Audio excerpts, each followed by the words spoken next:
When the fire around you is raging, the world is divided into two groups of people, those who tremble and those who are strangely calm. Strange, isn't it? Under the most intense pressure, some are calmer than ever. As if in the middle of a storm, they enter a sacred silence. But how is that possible? You'll find out in this video. Life is not always fair. Sometimes in the middle of work, in the middle of a relationship, in the middle of your dreams, it's as if an invisible bullet is fired and hits you straight in the head. Stress, fear, judgment, pressure, that's the real war. And your biggest enemy is your mind if you can't control it. That's why we need to know, why do some people get crushed under fire and some people are made in the moment? A story of an old soldier who said, "In my first battle, my heart was beating so hard, I thought everyone could hear it. But our commander was calm. He walked as if he were walking in a garden, not in the middle of a war." Someone asked him, "How? How can you be so calm when everything is exploding?" The commander simply said one thing: "When you can't calm the world, you must become calm yourself." It's not just a nice saying. The psychology behind it is heavy. When your brain senses a threat, your survival system kicks in. Your body wants to run, attack, or freeze. But powerful minds have learned a simple trick. They make meaning before their bodies react.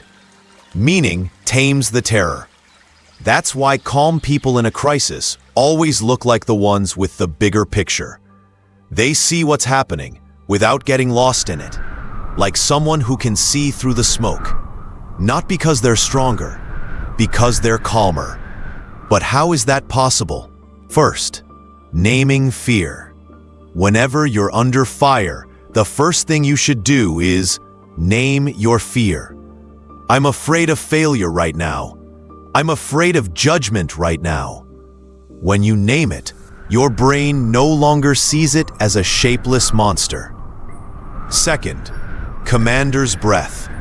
4 seconds of inhale, 2 seconds of pause, 4 seconds of exhale, 2 seconds of pause. This breathing pattern tricks the body into thinking the danger is over, just like turning off a siren. Third, change perspective. Ask yourself, if I were looking from the outside, what would this moment mean? The brain moves from the level of panic to the level of analysis. This small change is fateful. Fourth, calmness is practice, not an event. Enter into silence for a few minutes every day. No phone, no sound. This simplicity will prepare you for the days of fire. But you should know, being calm under fire is not a talent. It is a choice that can make or break you every second of your life. Sometimes the world doesn't burn for you to burn.